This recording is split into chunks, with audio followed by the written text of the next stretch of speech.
오늘 말씀 보도록 하겠습니다. 오늘 말씀은요, 민수기 30장 1절에서 16절인데 1절에서 2절, 2절만 읽도록 하겠습니다. 오늘 제목은요, 서원이라는 제목으로 같이 말씀 나누겠습니다.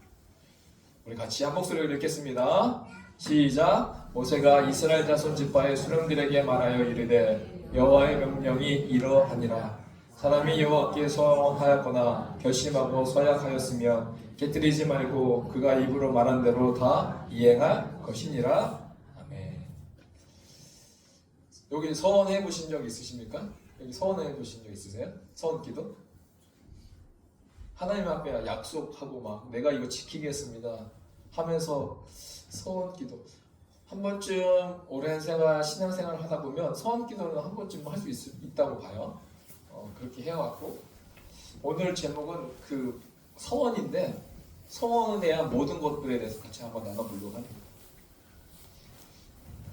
민수기 30장이 서원에 대해서 내용이 나와요. 갑자기 광야에 이동하면서 하나님의 서원에 대한 내용을 말씀하시는데 2절에 보니까 깨뜨릴 수 없는 남자의 서원, 하나님 앞에 한 그 서원 반드시 지켜야 된다라는 내용이 나옵니다.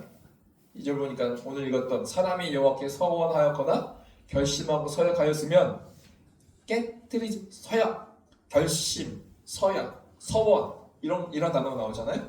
그러면 뭐 하라는 거예요? 하나님 앞에 이거 깨뜨리면 안 된다. 그가 입으로 말한 대로 다 행해야 된다 라는 그 말씀이에요. 이게 서원이에요. 그런데 3절에서 5절의 말씀을 보면 서원을 취소할 수가 있어요. 근데 딸에 대한 서원인데 이 딸에 대한 서원을 취소할 수 있다고 말하고 있어요. 어떤 경우냐면 또 여자가 만일 어려서 그 아버지의 집에 있을 때 여호와께 서원한 일이나 스스로 결심하려고 한 일이 있다고 하자. 그 어린 딸이 여자가 어려서 스스로 서원을 했어요. 그런데 그 아버지가 그거를 듣고 가만히 있으면 그 서원을 지켜야 해요. 근데 5절에 보니까 이렇게 나와요. 그러나 그의 아버지가 그것을 듣는 날에 허락하지 아니하면 그의 서원한 소원과 결심한 서약을 이루지 못할 것이니 그의 아버지가 허락하지 아니하였은즉 여호와께서 사하시리라. 그러니까 서원하면 무조건 다 지키는 게 아니라 취소될 수 있는 서약이 있어요. 특별히 결혼하지 않은 젊은 딸, 이 딸이 아버지가 야 그거 하지 마 하면 그 서원은 없어지는 거예요. 그러니까 하나님께서 우리의 어리석음으로 인해서 내가 평생 동안 한 끼만 먹고 기도하겠습니다 라고 막 서약을 해서 막 그때 막 감격이 막, 그런데 아빠가 들어보니까 평생 어떻게 한 끼만 먹고 사냐, 기도하냐, 야 세 끼는 먹어야지, 그거 인정하지 않는다 라고 하면 그 서원 기도는 하나님이 취해 주신대요. 그러니까 이 서원 기도에 어떤 게 있어요? 하나님의 은혜의 작용이 지금 들어가 있는 거예요. 6절에서 8절, 딸뿐만 아니라 배우자가 취소 가능한 서원이 있다. 6절 보니까 또 혹시 남편을 맞을 때 서원이나 결심한 서약을 경솔하게 그의 입술로 말하면, 즉 결혼할 여성이 있어요. 근데 아직 결혼하지 않았어요. 그런데 그 여성이 결혼하면서 서약한 곳이 있어. 그런데 결혼할 남편이 그를 딱 듣고 가만히 있으면 그 서약은 지켜야 되지만 오늘 8절 보니까 그러나 그의 남편이 그것을 듣는 날에 허락하지 아니하면 그 서원과 결심하려고 경솔하게 입술로 말한 서약은 무효가 될 것이니 여호와께서 그 여자를 사하시리라 라고 취소를 시켜주십니다. 뿐만 아니에요. 취소할 수 없는 서원이 있어요. 근데 어떤 서원이 취소할 수 없을까요? 누구가 취소할 수 없냐면 9절에 보니까 과부나 이혼당한 여자의 서원이나 그가 결심한 모든 서약은 지킬 것이니라. 왜 그렇죠? 딸, 그리고 결혼할 그 여성에 대해서는 취소가 가능한데 과부나 이혼당한 여자는 왜 서원의 기도는 왜 그 취소가 안 되죠? 남편이 없어서, 취소할 대상이 없어서 과부나 이혼당한 여자의 서원이나 그가 결심한 모든 서약은 지키라고 말하고 있어요. 여기서 끝나지 않습니다. 결혼한 사람에 대한 서원은 어떻게 하냐라고 물어보고 있어요. 근데 남편이 취소할 수가 있는데, 자, 부녀가 혹시 그의 남편의 집에서, 이제 결혼한 이후에요, 이 말씀은요. 남편의 집에서 서원을 하였다든지 결심하고 서약을 하였다 하자. 그런데 그 남편을 딱 들었을 때 이 서원은 아닌 거 맞아. 가만히 있으면 그 서원은 지켜야 되지만 11절에 보니까 그러나 그의 남편이 그것을 듣는 날에 무효하게 하면 그 소원과 결심한 일에 대하여 입술로 말한 것을 아무것도 이루지 못하나니 그의 남편이 그것을 무효하게 하였은즉 여호와께서 그 분열을 사하시느니라 라고 말하고 있습니다. 그리고 마지막 13절에서 15절까지 취소 후 아내의 죄를 담당함. 자, 모든 서원과 마음을 자제하기로 한 모든 서약은 그의 남편이 그것을 지키게도 할 수 있고 무효하게도 할 수 있으니 그러나 그의 남편이 들은 지 얼마 후에 그것을 무효하게 하면 그의 아내의 죄를 담당할 것이다 라고 하면서 서원기도 반드시 이행해야 될 기도 내가 하나님께 약속했으니까 그러나 그것을 취소할 수 있는 장치들을 하나님 마련해 놓으신 것을 보게 되는 것입니다. 그래서 오늘 제목은 서원에 대한 이야기인데요. 그러면 하나님은 어떤 서원을 기뻐하실까? 무작정하는 그 기도를 하나님 다 기뻐하실까? 아니면 하나님이 기뻐하시는 서원은 무엇일까? 한번 같이 나눠보려고 하는데요. 오늘 민수기 30장에 나오는 이 서원의 말씀은요, 진짜 하나님의 그 사랑과 배려가 느껴집니다. 근데 우리가 했던 그 기도의 서원이 취소가 안 되면 이건 진짜 큰일이야. 다 지키지 못하는 죄악된 심령으로 살아갈 수밖에 없는데 그걸 아시고 하나님의 사랑과 배려가 느껴지는 본문입니다. 그렇다고 서원을 한순간에 감정이나 충동으로 하면 안 돼요. 내가 너무나 은혜를 받아서 내가 하나님 오늘 내게 임한 그 하나님의 은혜가 너무 커서 하나님 내가 평생에 수염을 깎지 않겠습니다. 뭐 이런 식으로 하면 왜 수염이 이렇게 취소가 안 돼요. 사람들은 뭐야 거부감 들고 하나님 내가 평생에 4시간만 자고 사역하겠습니다. 그러면 불면 그 잠을 못 자가지고 막 쓰러집니다. 한순간의 감정이나 충동을 하면 안 된다. 그래서요, 왜냐면요, 왜 한순간의 감정이나 충동을 하면 안 되냐면 서원한 것을 더디 갚으면 죄가 되기 때문에 그렇습니다. 오늘 신명기 23장 21절에 이렇게 나와 있어요. 내 하나님 여호와께 서원하거든 갚기를 더디하지 말라. 내 하나님 여호와께서 반드시 그것을 내게 요구하시리라. 더디면 그것이 내게 죄가 될 것이라. 내가 하나님 이렇게 하겠습니다. 내가 서원 기도했는데 안 하면 나중에 그게 하나님 앞에 죄가 된다는 겁니다.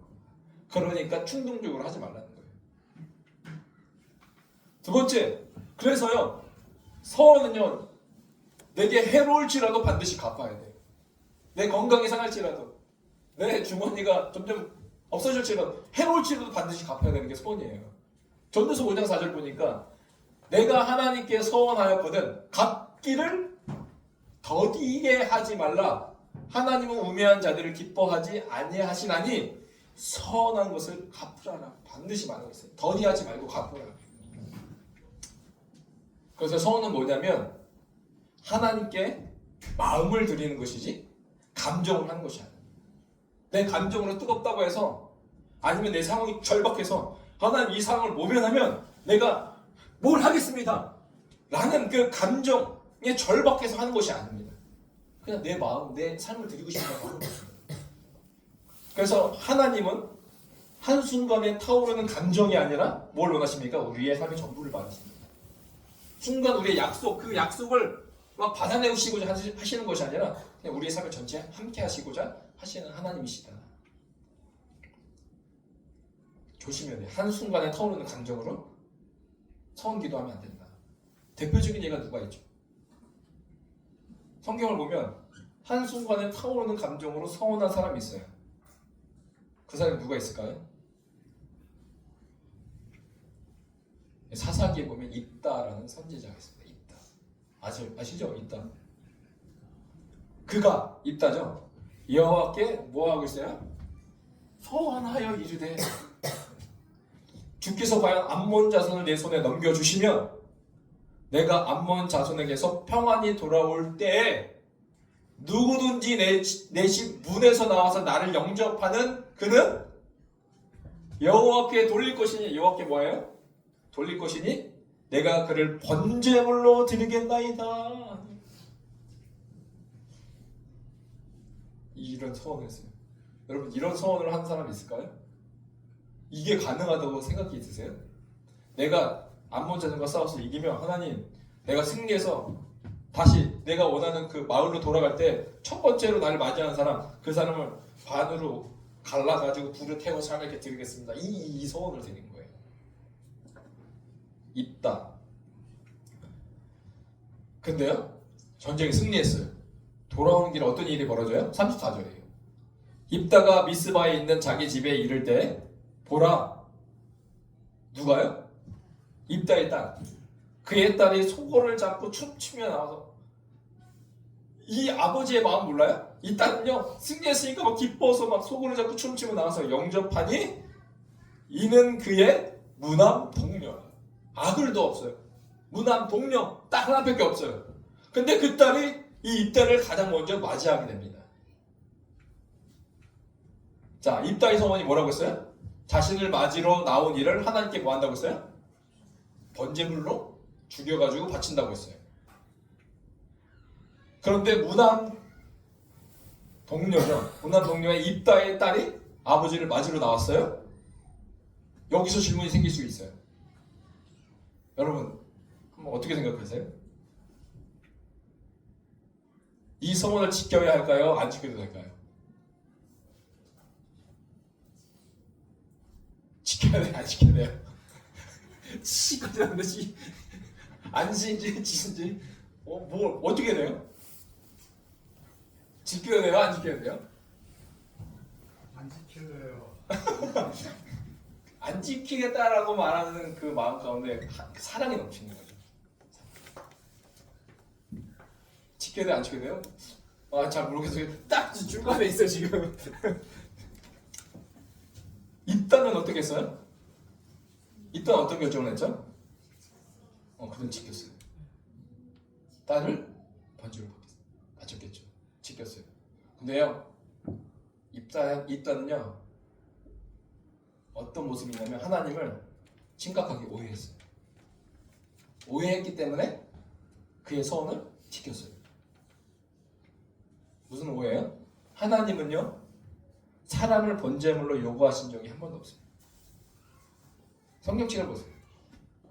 우리의 사람을 진짜 번제물로 바쳐서 내게 드려라. 그래서 실제로 죽여가 드린 적이 없어요.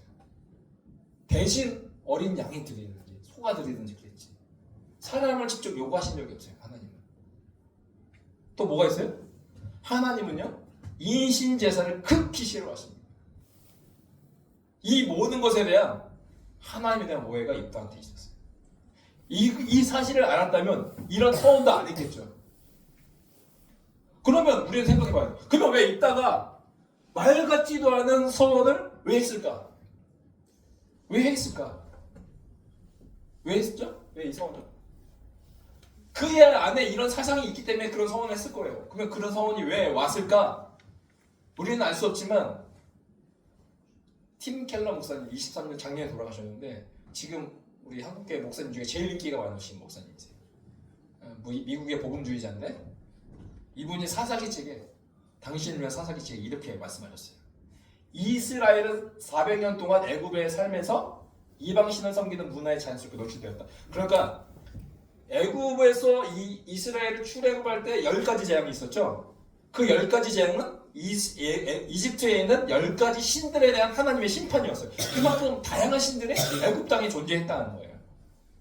그런데 그 이방신을 섬기는 문화에 400년간 쭉 젖어 이스라엘이 살아왔어요.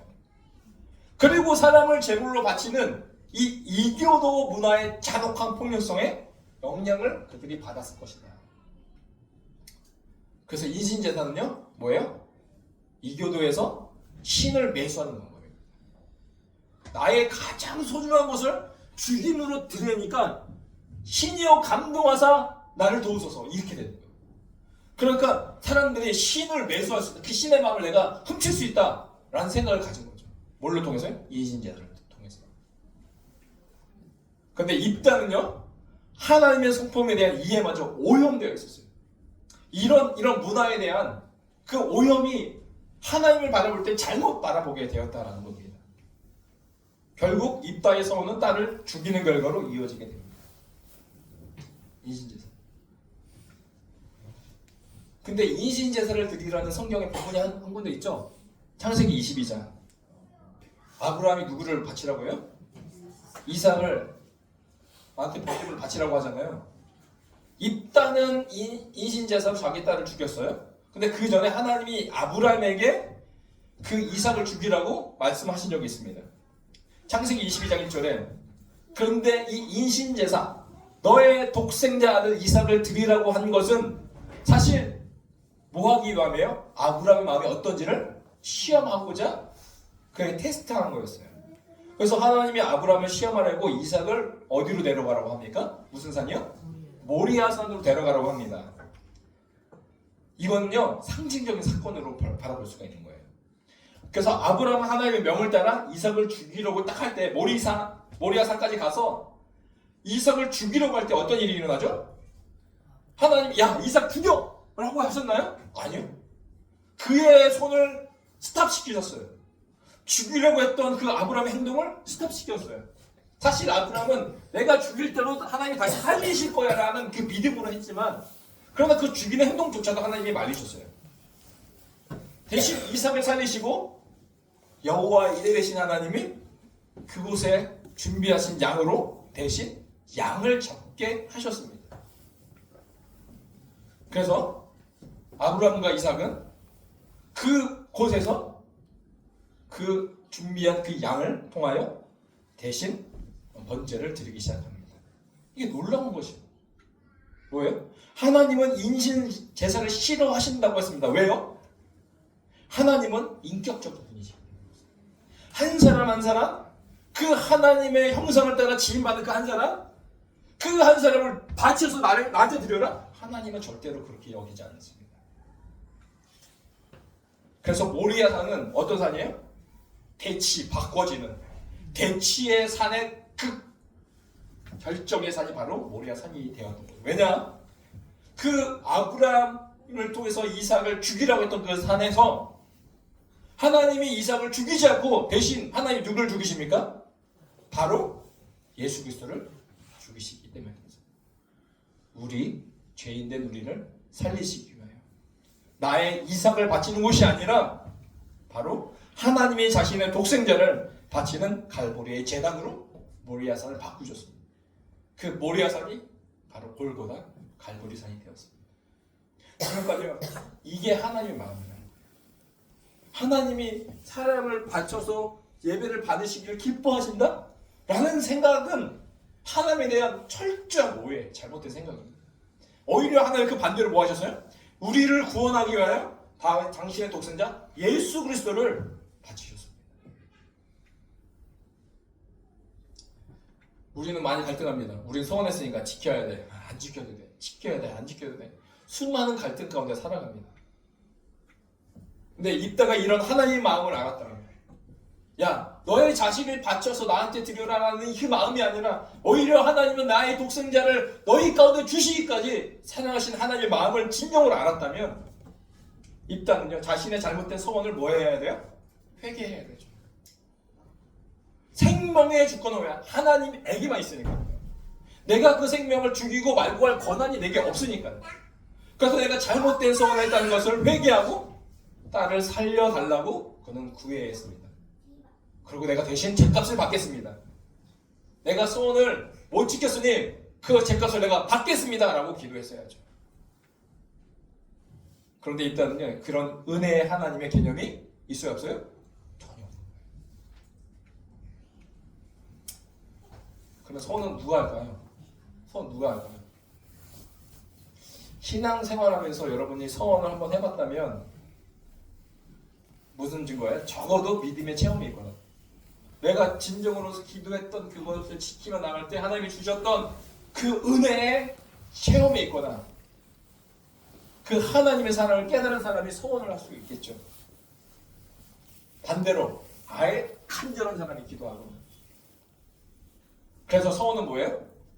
하나님께로 우리의 인생의 방향이 바뀌어지는 게 바로 소원입니다. 왜? 내가 그 소원을 했으면 그 소원을 지키기 위하여 내가 하루하루 살아가기 때문에 그 길은 하나님을 향한 우리의 인생의 방향의 전환인 것이죠. 서원을 통해 하나님만이 내 삶의 중심임을 고백하는 겁니다. 사도행전 18절 잘 보세요. 바울의 내용인데요. 자, 바울은 더 여러 날 머물다가 형제들과 작별하고 배 타고 수리아로 떠나갈새 브리스길라와 아굴라도 함께 하더라. 그러니까 브리스길라와 아굴라도 함께 했다는 사실은 뭐냐면 사도행전에 브리스길라와 아굴라를 고린도에서 만납니다. 그래서 고린도에서 만나서 이제부터 브리스길라와 아굴라가 바울과 함께 합니다. 그리고 바울이 일찍이 뭐가 있었어요? 여기에 보니까 바울이 일찍이 서원이 있었으므로 갱그레아에서 머리를 깎았더라. 오늘 잘 보면 바울도 뭘 했어요? 서원 기도를 했어요. 근데 어떤 서원 기도를 했는지는 우리는 알 수가 없어요. 내용이 안 나오니까. 그런데 고린도에서 브리스길라와 아굴라를 만났다? 근데 브리스길라와 아굴라는 유대인이 로마에서 떠나가는 그 핍박 가운데 그들이 나왔기 때문에 기독교적인 핍박이 강한 때 복음 전하는 게 쉽지 않았어요. 그때 모르겠습니다. 뭐 때문에 기도했지 못했지만 바울은 절박함으로 하나님께 소원하며 기도를 했습니다. 그리고 소원이 있었고 갱그레아에서 바울이 뭐 했어요? 머리를 깎았습니다. 이게 무슨 의미죠?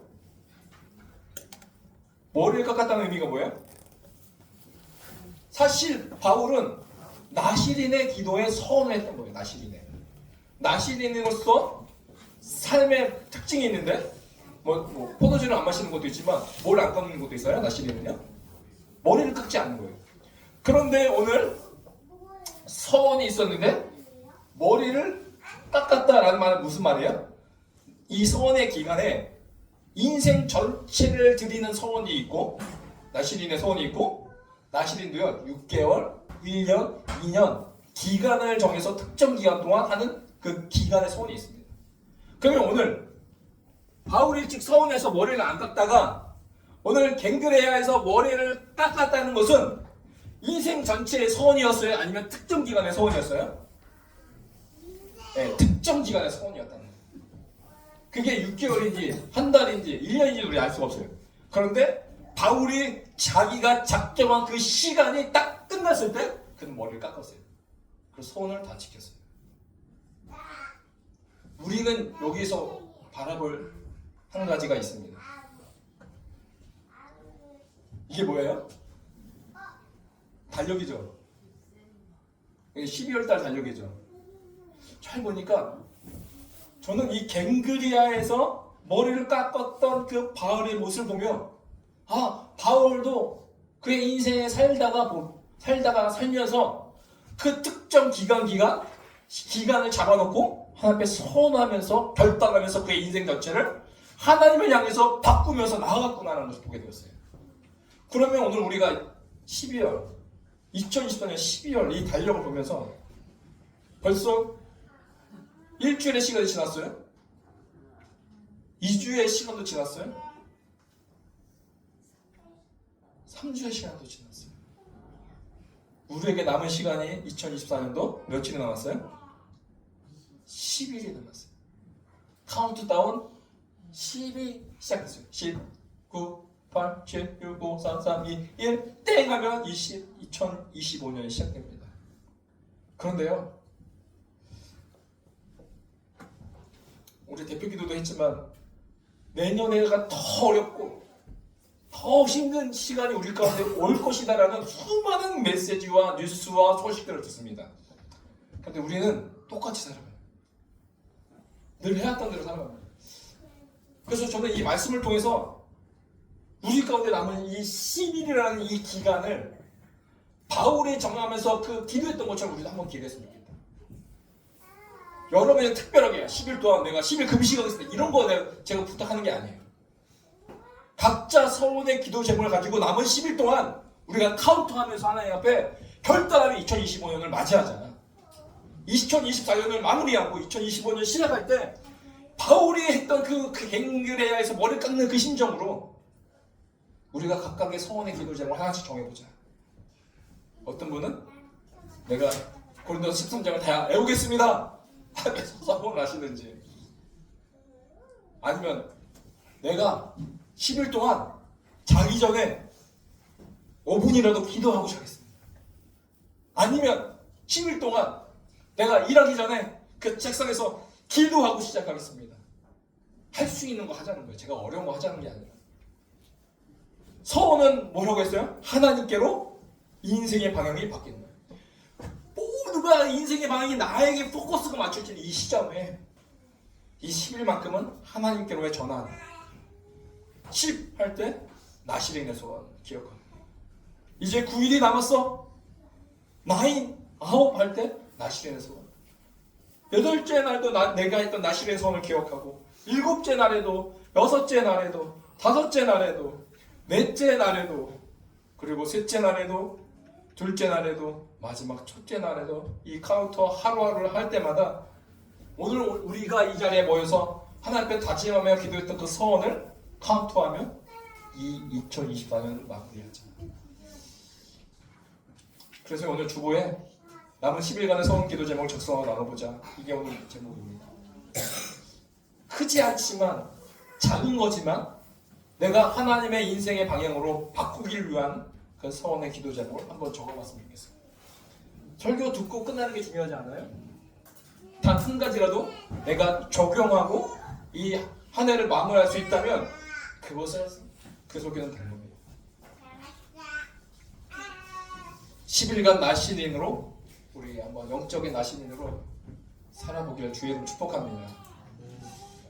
그래서 10일간의 나시린으로 살면서 2025년을 맞이하자. 서원은 하나님께 자신의 것을 드리겠다는 자발적인 약속입니다. 자신의 삶과 소유, 행동 등을 일정 기간 동안 평생 드리겠다고 결단하는 것입니다. 그런데 평생이 아니라 여러분에게 요구합니다. 10일간의 서원의 기도. 내가 할 수 있는 것. 그래서요, 서원 속에는 뭐가 있냐면, 뭐가 있어요? 자기 부인이 있어요. 내가 할 수 있지만 하지 아니하고 내가 하나님께 약속한 대로 내가 살겠다. 그러면 누가 죽어야 돼요? 내 자아가 죽어요. 내가 죽고 예수를 사는 인생이 바로 서원의 기도였던 거예요. 그래서 나의 부인의 결단에 10일간 매일매일 일어나며, 그래서 나는 죽어지고 나의 비전은 죽어지고 오직 하나님의 뜻과 하나님의 비전으로 살아가는 10일의 기간. 365일 중 우리에게 남은 10일의 기간만이라도 나는 죽고 예수를 살아가는 그런 결단하기를 주의로 축복합니다. 기도하겠습니다. 하나님 아버지 감사합니다. 오늘 우리를 통해서 다시 한번 소원의 말씀을 다시 한번 바라보게 하시고 다시 한번 결단하게 하신 것 감사함을 드립니다. 하나님, 우리 가운데 10일의 기간이 남았습니다. 근데 이 10일의 기간만큼 우리가 살았던 삶의 방향이 아닌 온전히 주님을 향한 발걸음으로 살아가길 원하는데, 오늘 하나님 그 바울이 그 소원을 마치고 갱그레아에서 그 머리를 깎는 그 심정으로 우리의 10일의 기간을 하나님 앞에 올려드리며 내가 할 수 있는 것 하나님 앞에 약속하며 이 10일을 구별하여 주 앞에 드리는 우리의 인생 되게 하여 주시옵소서. 감사드리며 이 모든 기도 예수님의 이름으로 기도합니다. 아멘. 말씀 생각하시면서요, 하나님 10일 동안 내가 주님의 기쁨 되길 원합니다 라는 마음으로 다시 찬양하도록 하겠습니다.